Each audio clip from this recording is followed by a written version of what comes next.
Hi, this is Jamie from Shanti with a quick tip for you on working with our Jasmine Master Essence.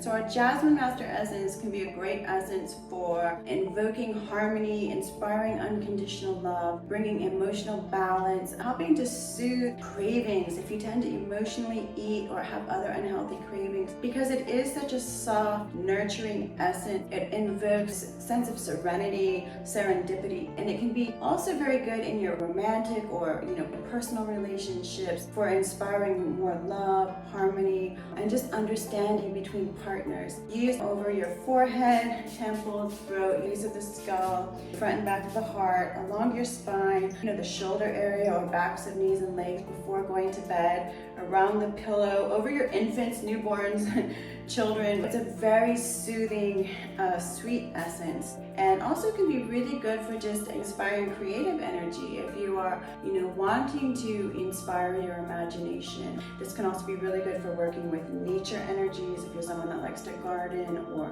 work with different healing from nature, this is our Jasmine Master Essence from Shanti. Thank you very much.